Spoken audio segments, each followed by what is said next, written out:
it's a 30-minute train ride, and it's $5 round trip. That sounds perfect. We were gonna do the Cliffs and More and do that whole deal, but the kids don't wanna. The boys didn't want to. Too long of a day. It is. So, it is a long day, but they break it up on different things. But, yeah, the boys, they just kind of want to do their own thing, and that's fine.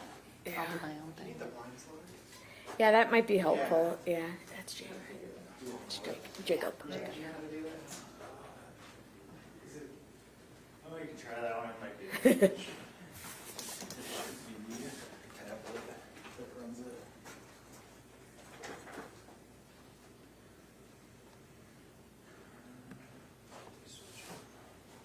Here's Eileen. We had the idea this afternoon to have a food drive during this thing, and I'm like, yeah, that's not a good idea too late. Yeah. That's the one. That's not going to help. Hey, Mary. You may have to sit in the front. Over here.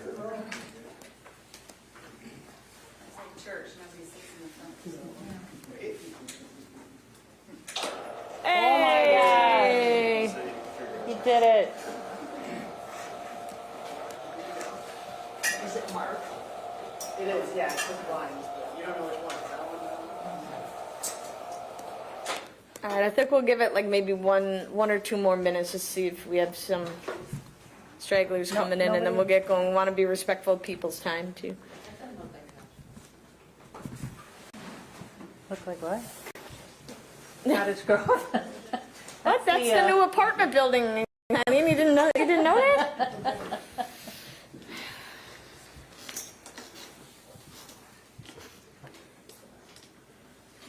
Can I look at the penthouse Yes, Mary. Yes. for basement rent? Yes. I will make sure of that. It was a nice day out too. It's a little brisk. I mean, it started out pretty wicked, but the sun's out now. Are we gonna be live on the news?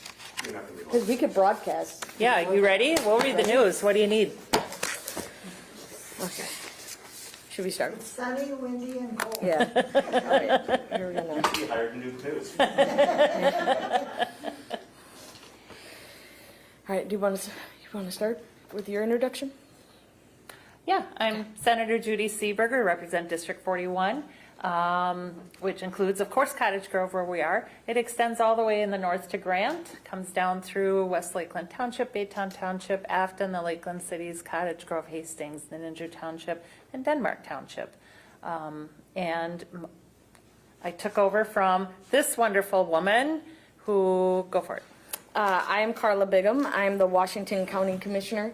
I represent District 4, which is the southern part of Washington County, which is Cottage Grove, St. Paul Park, Newport, and the townships of Denmark and Great Cloud Island. And I have one precinct of Woodbury, the best one because it has the brewery, Third Act Brewery in it. And so I tell people that it is the best precinct in Woodbury. And you know, it as Senator Seeberger said, I used to be in the Senate, and before that I was actually on the county board. Then before that I was in the House. And so, having been in both roles, what's going on right now with the federal government and the decisions that they're making is having a huge impact in the state and the county. And so I want to thank Senator Seeberger for hosting this tonight. It's a joint town hall, but we thought it both was important because there are decisions that are going to fundamentally impact folks, and I'll go into a little bit of detail about SNAP and the Medicaid, and then we could take questions. And it's timely because the board met yesterday and we had an update from our staff as well. So, these changes could shift when you're looking at Medicaid and SNAP, these changes could shift more of the cost onto local governments and make it harder for counties to keep up with the community needs. SNAP is known as Supplemental Nutrition Assistance Program. Some people call it food stamps. It's federally supported program providing over 42 million Americans with monthly grocery benefits. And, you know, SNAP is a key component of a social safety net that has significant impact on combating hunger and poverty and lower income households. And for Washington County, SNAP supports over 5,400 households in Washington County monthly. That equates to over 10,000 Washington County residents. MFIB, which is the cash and food program together, that has 450 families in Washington County. Washington County receives about, or puts out, I'm sorry, disperses about $20 million a year in benefits for SNAP. That's about $1.6 million a month. And notices went out yesterday that the federal government has said, it went out to the recipients that your November benefits may not be delivered. And so the federal government sends money to the state, and then the county is the one that administers that. And so essentially we'll be locked out of being able to do that when there's no more money. If the federal government is cutting the funding for the cost to run, the federal government is, through the appropriations, is cutting funding for the cost to run the SNAP program by 25%. In Minnesota, the counties, as I just said, we pay these costs on like our own to operate and administer those. For Washington County, this could be about 1.3 million less in funding each year, starting next budget cycle.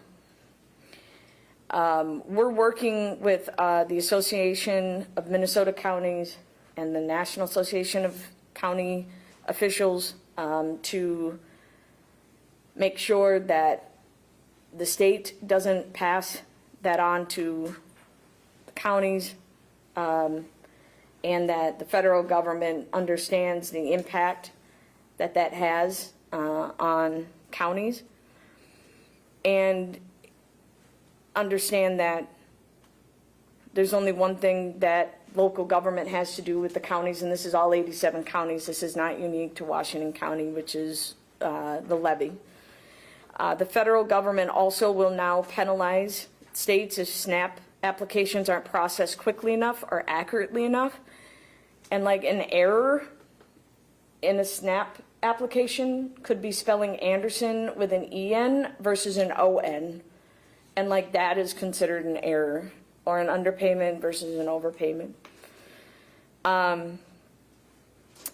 And if we don't figure out, if that doesn't get remedied through federal legislation, or if we don't get help from the state funding, that cost could be passed down to counties. And for Washington County, that could mean $2.3 million in added costs. For every just over $1 million, that's a % on the property tax levy. So many of the delays and timeliness and errors also occur because of outdated technology systems that are used to enter the applications, and it's known as Maxes. And we did receive, the state appropriated money towards that technology for the state to improve the technology, and then work with the counties on, the coordination of that. but that's probably not going to be online for a couple years yet. And so, again, we're working with the state and other counties to really get clarity from the state's expectations, the federal government on really what will be impacting the error rate, what is going to count towards that, and how we're going to all work together to make sure that we're all on the same page with that. You know, we're also working internally on how we can reduce error rates and across the state, working together with other counties on how we can improve efficiencies as well. And then, obviously, like I always do, I'm going to be advocating for the state to support these costs and not shift them down to the counties, because of that really does impact the levy. Medicaid is the other one, and there's work requirements. There's new rules that will require many adults on Medicaid to work or report work activities to keep their health care coverage. This change is expected to cost Minnesota about $160 million a year, and Washington County's share could be about $5 million annually. It will also increase the amount of paperwork and staff time to process these and track and report the work hours and the frequency. And we're going to continue to monitor for like the additional guidance, because right now we're still unsure of what the federal requirement is going to be asking and requiring of us, about the changes in the implementation and what that might look like. But you know, it's going to take longer to process those, and people that really need it may not be getting the benefits then, or may get frustrated enough and not get the benefits. And the one thing I will say about the Medicaid cuts that I think specifically upset me is twofold. You're already seeing businesses and like the Mayo, who shut down, I think it was six or eight clinics. These cuts do not just impact Medicaid users. They impact everybody that uses services, and those are for mental health and substance misuse and just everyday primary care. And in greater Minnesota, it's really going to have an impact. And I think of, it was a couple of years ago that Regina stopped their delivery center, labor center down in Hastings. Now, I've never delivered a baby, like never given birth, but rumor is that having to wait 30 minutes, probably not the easiest thing if possible at all. I'm just saying, I think it's sometimes not possible. And so when Northfield or Regions or Woodwinds are the closest for like Hastings, the next hospital, like you better have a backup plan. And that's just here in exurbs. Like, think about being in Coochiching County or Cottonwood County, where I just was, in Fulda and Iona. Like, I mean, to get into an appointment is one thing, but then think about the job loss and the loss of the economy in some of these small towns where a hospital is the primary or a clinic is the primary employer. So the SNAP also has new SNAP rules. Will remove some of the exemptions to help older adults, veterans, and others stay eligible. Able-bodied adults without dependents will have to work 20 hours a week to continue receiving benefits, and this requirement was expanded to adults up to age 64. The exemption for parents responsible for children under the age of 18 was lowered to 14. Again, this could make it harder for some residents to get food support, and will also add work for more local staff to help people apply. So before I turn it over to Senator Seeberger, I think there's just two things I want to address. Like, if this federal shutdown doesn't end, we don't have the ability to just continue to to pay for the SNAP, right? I mean, we don't have that ability. So that will mean that our food shelves will be lifting these folks up that need food. So we are also, we're told yesterday that we are going to start planning to lift up an incident command center in case this continues. That means that, you know, the plans will start to be organized in case there's board action that would be needed. And I want to give a shout out to our staff. We have about 35 workers that work on SNAP applications that when this came out that we were told not to, that the benefits were going to be cut off on a certain day and that any new applications would probably not be approved. They worked 14, 16 hours to get those applications approved and helped 141 families be able to get those benefits. So that's what our staff does to make sure that people have food. And then I also want, I'm sorry, I said 2, I meant 3. WIC they found money through the USDA to lift that program up for a little bit longer, I think through November. So that's the other one I wanted to separate out. So that's what I've been working on as with the shutdown and the board. And I just want to lift up the county staff for doing that. And I also want to acknowledge our food shelves, friends in need, basic needs, that obviously there's a lot of worried people out there about how this is going to impact. And so as I get information, I obviously will put it out there, and events like this help too to get the information out. So there you go, Senator.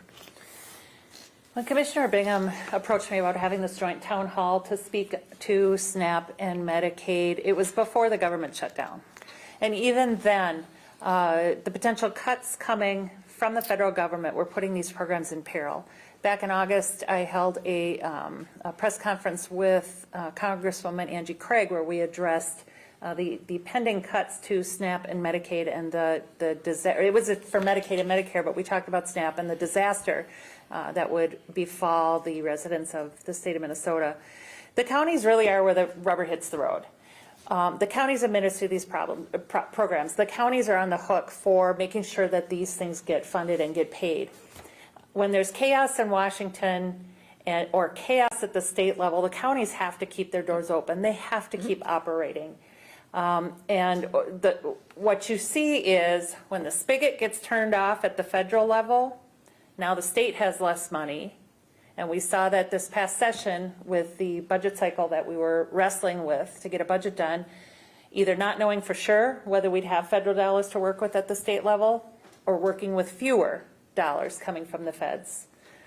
And then that, of course, impacts the counties because there's less state money to go down to the counties. And what do the counties have to do? Then they have to reach out to the taxpayers. Your property taxes, your levies, that's how the money gets generated. So it really does impact the taxpayers in this district directly when the feds make the cuts that they're making. Now, let's talk about the shutdown. With the shutdown, the problems are compounded. I'm looking at some statistics here. Each month, more than 440,000 Minnesotans count on SNAP. This is food assistance. This is to put food on the table. For many, $6 a day makes the difference between going hungry and getting by. And a monthly average of 66,671 people receive MFIP assistance, or they did in 2023. And in 2025, it was reported that monthly MFIP assistance begins at $242 for food and $419 for cash for a family of 1. So these programs are a lifeline. These programs are important to keep families healthy, alive, and thriving. And the perils that we're seeing impending with programs like SNAP, with MFIP, will spell disaster for hardworking families. When it comes to Medicare, this is maybe the cruelest cut of all. This is health care. This is a lifeline for folks. For many people that need significant assistance, mental health assistance for one thing, or folks that are relying on social services, getting medical assistance, Medicaid, is the only way they can access healthcare services, mental health services, social services. And when you cut these programs off, when you stop the dollars flowing to our most vulnerable members of society, that is cruel. That's not okay with me. It's not okay with Commissioner Bingham. It shouldn't be okay with anyone. President Trump seems to think it's okay. He's spending $20 million on a new ballroom, demolishing part of the White House. Where are his priorities when people here at home are suffering and will continue to suffer, and more people will continue to suffer? So at the state level, we're doing everything we can to maximize the funds that we have, to minimize the burden on the counties, but sad to say, they're going to have to bear the brunt of it, and in turn the taxpayers. When it comes to healthcare, I see it every time I work a shift as a paramedic. A lot of people don't want to get transported in the ambulance because they're worried about how they're going to pay the bill. And it's a conversation I don't want to have with folks. You're sick, you have to go. Something's wrong with your heart. I don't like the way your color looks. Your oxygen levels are off. Like, my spidey sense is saying, you've got to go to the hospital. And have a very sick patient tell me, I don't want to go, I can't afford the ambulance ride. What? I can't stand there and say, don't worry about the bill. Work it out. I have to find ways to convince this person to go into debt to take care of their health. I don't like doing that.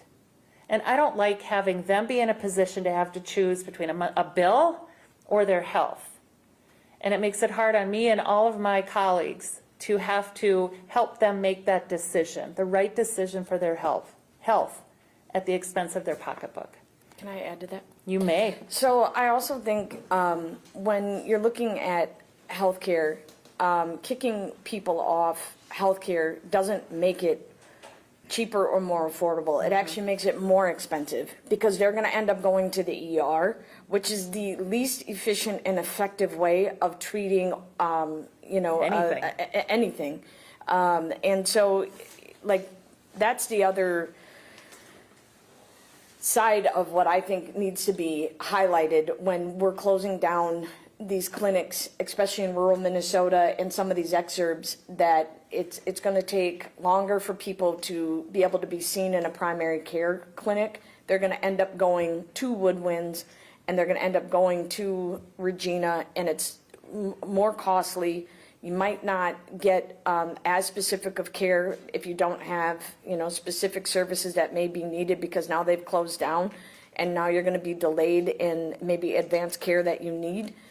It just adds to the cost if a diagnosis is delayed and treatment is delayed. And so having people have access to affordable, good quality health care is what we need, and it is the right thing to do just from a humanity perspective, but also from an economic perspective.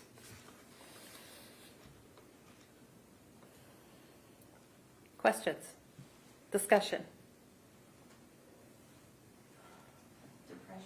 Depression. I also can add, because one of the questions I asked our Director of Community Services yesterday too is the other services that people may be worried about, like heating assistance, housing support, and like energy. Those right now, energy assistance, those right now are not impacted like the other ones are. And I think just the final thing, and we timed that right with about 30 minutes of us talking, then we'll have about the same question.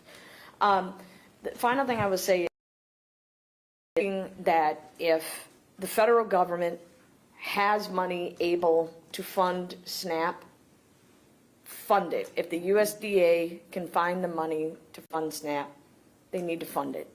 We're going also into the holidays, and we're also going into a cold weather season for us, and no one deserves to be cold and hungry, and these are vital programs that are basic needs for our neighbors and our neighbors in need.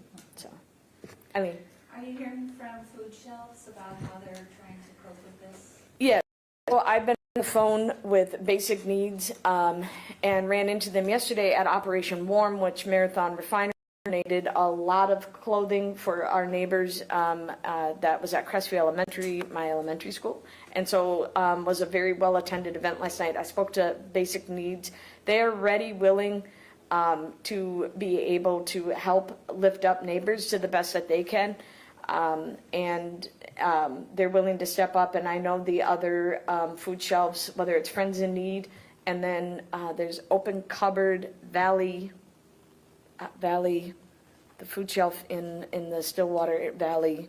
I know, I was trying to think of it too. And then there's another one up in Forest Lake. All are ready and willing to help. But that's going to be, as fellow neighbors, that's what it's going to be, is we're going to have to help the best we can too, is donate and volunteer at food shelves to help make sure that the supply stays up for our neighbors that maybe their benefits are being cut. Because again, you know, that's about 5,400 families and about 10,000 individuals in Washington County.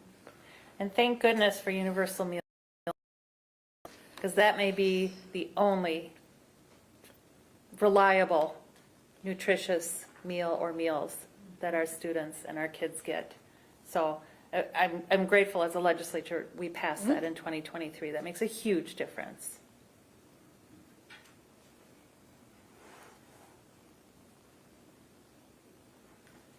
This isn't really a question, but I appreciate that you said helping hardworking families, because 45 years ago, we were on food stamps. We required WIC. I had a college degree. He decided to use his GI benefits at the age of 28 and go to school, and we had 2 kids, and we worked really hard to better ourselves and our lives. Absolutely. But we needed help. Yep. And a lot of the time, people would treat me, especially because I was the one filling out all the forms and taking the kids, they would treat me as less than, or not as smart, or not motivated. And that really has to stop. Yep. You know, I don't know how we do that, but this idea that people who need help at whatever point in their life are always going to be needing help, or that they're not motivated, that's just not true. It's a narrative that bothers me. Yeah. It's troubling to me that some folks will lump SNAP recipients or energy assistance recipients or somebody receiving some sort of assistance in the bucket of lazy, doesn't want to work, wants to live off the system. And we know that's not true. We know it's hardworking families. We know it's people, listen, one catastrophic medical bill away from being in poverty. It doesn't take much to tip you over that edge. And that's, I think those are harmful narratives. Those are harmful stereotypes. There's been work requirements Yeah. on these, or student, being a student on them. Now what they're doing is saying you got it every 6 months. And I think what that's going to do is it's going to make sure that, you know, whether it's a single mother, like, it's just going to make it more difficult for people to get benefits that need them, and it's going to deter them from getting them. And they're in need. Right. Right. So, I mean, it's, to your point, it's you know, this is about helping people that need it, and there are multiple checks in, you know, in the system on that.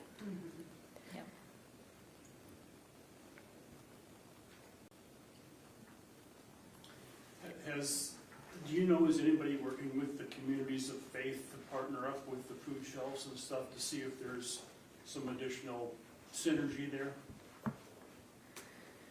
I do not. I have not I've not spoken to any of the communities of faith. We just had what we call a pit stop at the Armory in Cottage Grove, and that's a point in time. And that is a group of not only our Washington County department, but also nonprofits. And there were churches that were there, but I have not had any communication from them about the food shelves. But I do know that they, I think, continuously have a relationship with them, regardless of the shutdown or what, you know, that situation.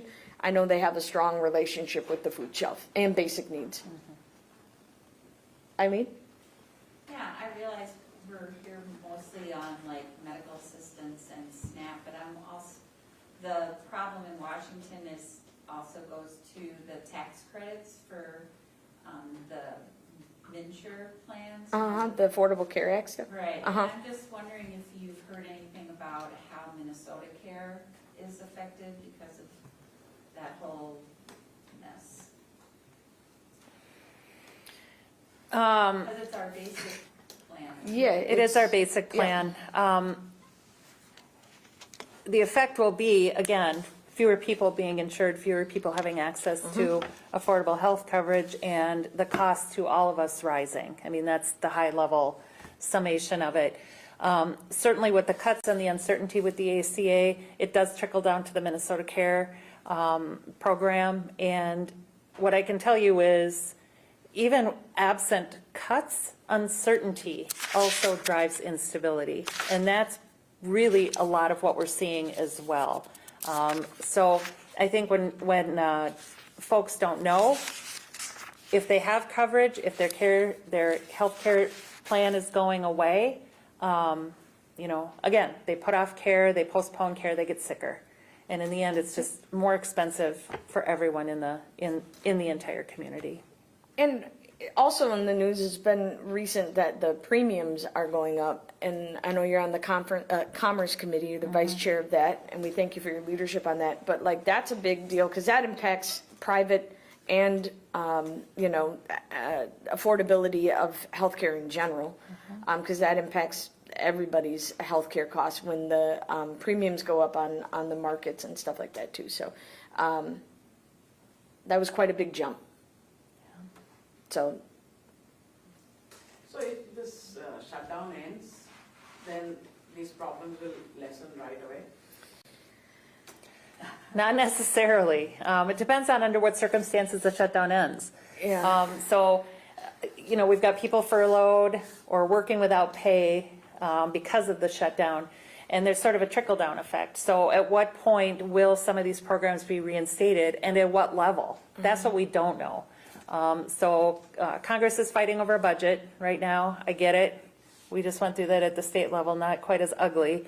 But they're, you know, the Democrats are pushing for basic things, healthcare coverage, things that got stripped out during the big horseshit bill. Can I say that? Oh, we said no swearing. no, sure, the Fox News is here. But, you know, I mean, those are the effects that we're seeing. And so we have Democrats standing up, trying to add some of these things back in to help people so that we can get a balanced budget. So the question is, yes, when the shutdown finally ends and they've reached a resolution, you know, what are we working with here? And how soon can we see some of these things come back online? There may be a delay. I do think that it's, you know, Washington is going to have to, you know, figure something out. And I think, you know, the voters are going to definitely have something to say about that. And I do think it's going to take time once whenever it does get resolved, get back to some sort of normalcy on, you know, like again, like the furloughed workers, there's discrepant or indecisiveness by some folks about whether they're going to get back pay or not. That will impact, you know, a family's budget and whether they go back. I mean, some people, when stuff like this happens, they leave and they find another job if they're lucky. And then you have to backfill, you know, those jobs, and, you know, then you have the unemployment rate. You know, our GDP in the state dropped over 2%, like 2.4%, predominantly because of the agriculture industry due to tariffs. You know, soybean farmers are really hurting here in Minnesota. You know, it's stuff like that that doesn't just bounce back very easy, folks. And so the more, I think, unfettered that an agenda that doesn't benefit Minnesota families, farmers, small businesses goes unchecked, I think the damage is going to be more long-term. That's my opinion. Okay, I'm a senior, Mhm. and I have a Medicare Advantage plan. Uh-huh. I just got the booklet The notice? for next year Uh-huh. of what is changing. And my basic monthly coverage, I'm gonna be paying close to 15% more. Yeah? And to see a specialist, which most of my doctors are, Uh-huh. it's 25% more. Yep. Yep, like I said, the premiums the rates that just came up were, I think the minimum, the lowest one was 12% or something like that. So, and then I believe in that plan, I believe I read, somebody please correct me, except for my husband, he's not allowed to. But there's also, that plan is not going to be accepted by a bunch of premium providers like the Mayo and stuff like that. They are no longer accepting that plan any longer. So now the providers are not going to accept patients any longer. And that, I mean, that's just the economic message right there of how are you supposed to stand up a healthcare system and be able to provide quality service when they're not accepting a policy and they have the restrictions and it becomes unaffordable to you. And these are the cruelest actions of all, in my opinion. Folks seniors. Yep. You don't have an extra 25% in income lying around, I would wager, to cover these costs. Folks who rely on SNAP or Medicare, those kinds of things. When we're seeing cuts to those programs, to me, that's about as low as you can go. Because as a basic philosophy of government, it's to take care of our citizens, our residents, the people who need help, and we're failing in that regard. So it's my hope that, I mean, I'm always an optimist. It's my hope that we can turn this around, but it's unacceptable. It's unacceptable for your premiums to go up by 25%. Well, and then I'll add on to that, like, if all of this stuff goes through and the state doesn't help with something, you know, that the federal government is doing, if the federal government and state government shift on to the counties, I won't tax people out of their home. I will not. And so that's counterproductive. So there's only one other thing we can do, and that's eliminate service. And over 80% of my budget is state and mandated spending. State and federal mandated spending. So, I mean, like Senator Seeberger said, the federal government and state government, they can be in chaos and kind of actually still function, even though we all don't like it and it's not acceptable. It's not normal. It shouldn't be this way, and it doesn't have to be this way. We literally cannot be in chaos. If that happens, police and fire don't get dispatched appropriately, your garbage doesn't get picked up, your water isn't clean, and you don't get, you know, services that people depend on for everyday life. But I refuse to, I mean, double-digit levy increases by local government is not sustainable. So the federal government and the state government have to come to the table and understand and reprioritize for what Senator Seeberger just said, the basic things, protecting and keeping our communities safe, keeping us healthy, having our schools be safe and putting out really good curriculum and world-class students, those are the types of things that as Minnesotans we expect. The basics. And deserve. And deserve. I'm looking at my situation and I look at, I mean, I've always looked into the safety net, the food stamps and things like that. And one of the problems always is, I mean, we make about $200 too much a month to qualify. And the big thing is, it's all the programs are an all or nothing. You either get all of them or you get nothing. You can't just Correct. get a little bit of help, which is the majority Of of what what people people need. need. Yep. I understand that it's extremely hard to set up a framework around that. But going to your point on the chaos in Washington, because there are so many things, not just health care and food stamps and the safety net, there's all the other things. They wiped out almost entire, like the education department's going away, and their departments, they're decimating. And to move forward, I mean, everything, I understand prices go up and I have no problem with that. But with all the things, especially with the Medicare and Medicaid type things that are going on, I would forecast that in a year I'm not going to be able to afford our home. Or we are not going to be able to afford our home, and I mean, then what happens? I mean, we have a terrible homeless problem now, and we're just going forward and creating more of it. I don't have the answers either.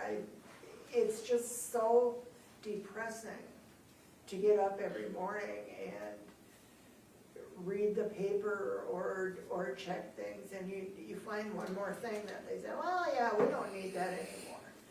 I mean, I am so, and I know that there is places that can be better run, and there are mistakes that have made. But if I hear one more politician say, well, we gotta fight the fraud,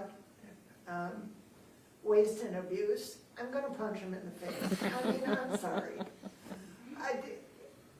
Nobody has ever defined what fraud, waste and abuse they're looking for and how they're gonna fix it. All they do is do the word salad about it.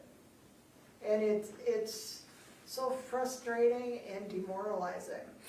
What? Do you want to? Listen, I was just meeting with the Attorney General this morning, and we were talking about that very thing. And I don't think I've ever seen him so fired up as when he talked about the issue of fraud, waste, and abuse that we've been seeing in the news headlines. Certainly that's not okay. It's not okay with anybody. Nobody budgets for fraud. It's a problem that the Attorney General is committed to solving, that the legislature is committed to solving. I carried a clone of Heather Gustafson's OIG bill. We're working. There are people, who have rolled up their sleeves and are working to combat that problem. But we need to separate that, to your point. That's not what's driving food insecurity. That's not what's driving the potential cuts in SNAP benefits and Medicare and Medicaid. That's not what's driving that at all. And it's disingenuous to throw that issue out to distract from the real issue, which is the federal cuts and the chaos in Washington, and the inability of our federal government to get it together and do what they're supposed to do for the people of the United States. That's the real issue, and that's what we need to be talking about. So everything that Senator Seeberger said, yes, and I would say that the waste, fraud, and abuse is unacceptable, and people are being held accountable. It's real. They're being found guilty, and it's not acceptable. I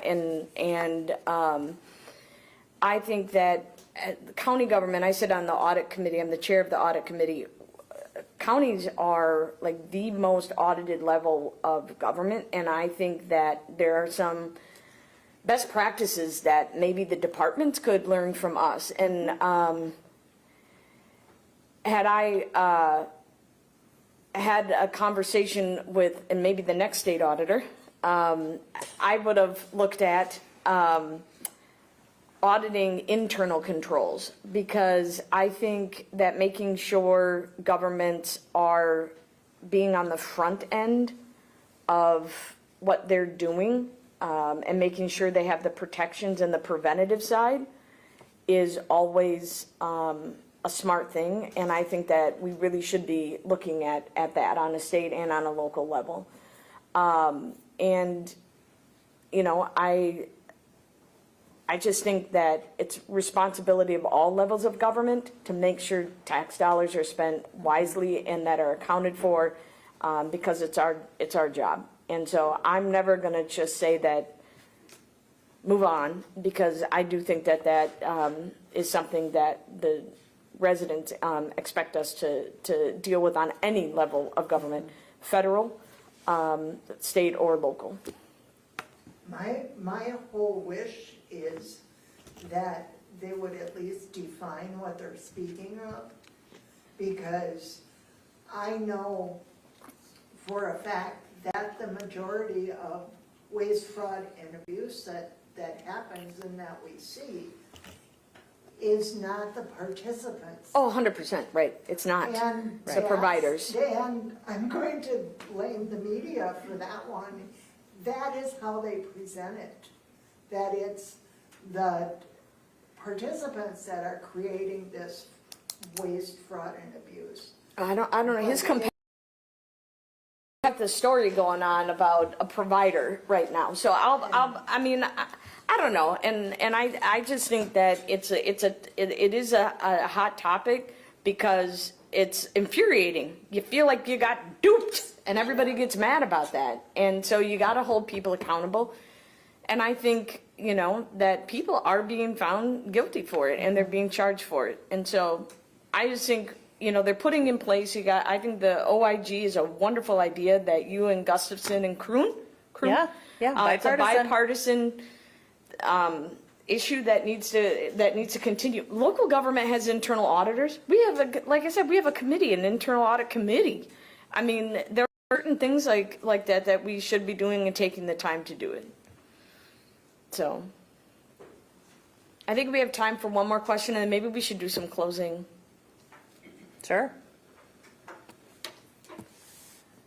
Me? Yeah. You had made the comment that the county is where the rubber hits the road. Mm-hmm. And this lady made a comment that she can project if things don't change and they continue on as they are, Mm-hmm. that she would lose her home. Mm-hmm.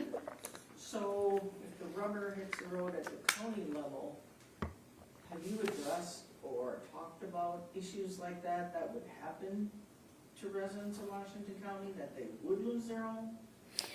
So I mean, I think we have two options. Like I just said, it would either be increasing the levy or cutting services. Just like when the federal government is making the changes on Medicaid and on SNAP, right? We have two choices. We can hire a bunch of workers to make sure that we don't take a long time to process applications, right? Or we don't do that, and it takes forever for people's applications to get through, and the services will be declined, and people will go out without service.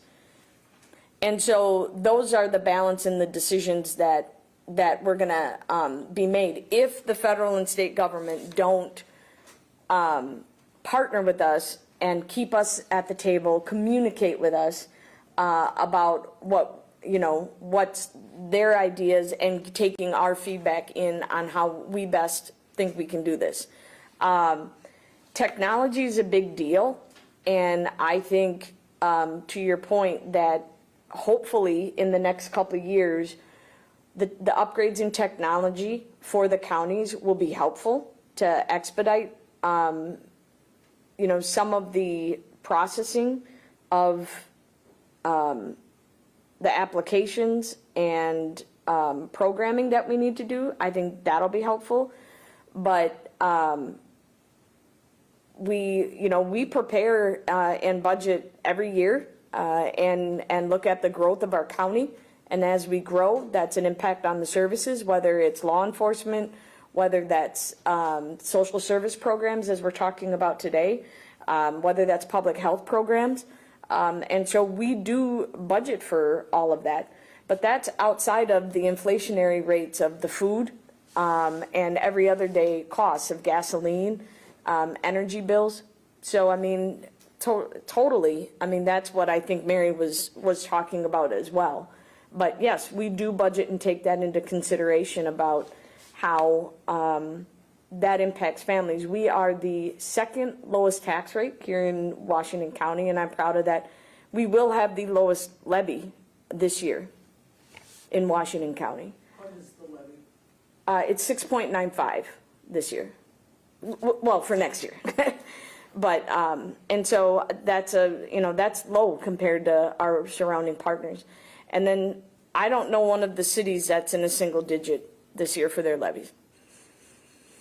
So, and that's not including the school districts. And counties, if you think for every dollar of property taxes, the counties only get 20 cents of that dollar. So the other 80 cents, I got the math right, goes to the other local entities. So school and city, you got mosquito control, you got, some of the real, the little guys, so. Yeah, but housing is an issue. Affordable housing is an issue. Yeah, we're opening up our first emergency housing service building next month. That's, gonna be the first one in the county, and we're transitioning. We right now have, like 14 individuals that are basically in hotels that we're gonna transfer into the building plus, the other rooms in there. And it's going to be amazing. It's the first one in the county, and it's on our county property in Stillwater, so at our Stillwater site. So, but I think I'll start with the closing real quick, and then we can go into ahead. First of all, I just want to thank everybody for being here, but I just want to say stay involved. Please email your congresspeople and senators, and let them know your thoughts and your concerns. And I just, again, appreciate the conversation, and, feel free to email me too.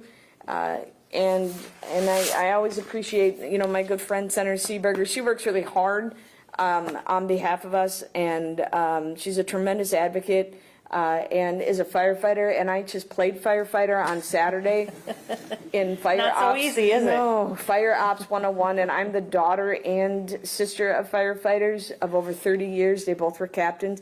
That mask is no joke. I'm just saying, when they put that mask on with the tank, it's no joke. And so, but Judy does a tremendous job, and I appreciate her relationship and calling and listening to me and listening to my concerns.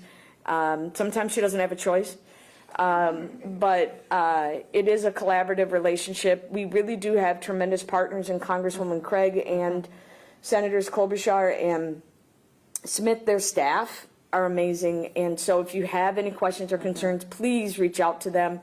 They are fantastic, and if you need them, you can contact either one of our offices. We can help you get in contact with them. But please don't be afraid to reach out. And again, thank you for your time tonight and being here. I'm going to echo everything that Commissioner Bigham said. It is really our pleasure to hear from constituents and work on issues that are important to you. It is all about collaboration. It's about having a good working relationship. It's about being able to reach out to each other and ask for help or resources or thoughts or working together. Nobody's an island, and that goes for the members of the community too. We're here. Reach out anytime. Sometimes, I'm going to admit, takes me a hot second to get back to you by email, but I will get back to you.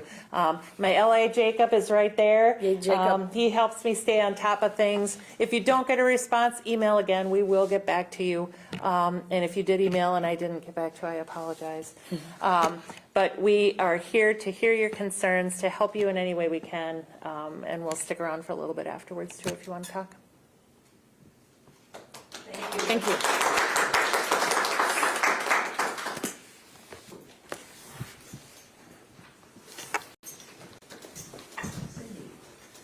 Will you say hi to Randy Meyer for me?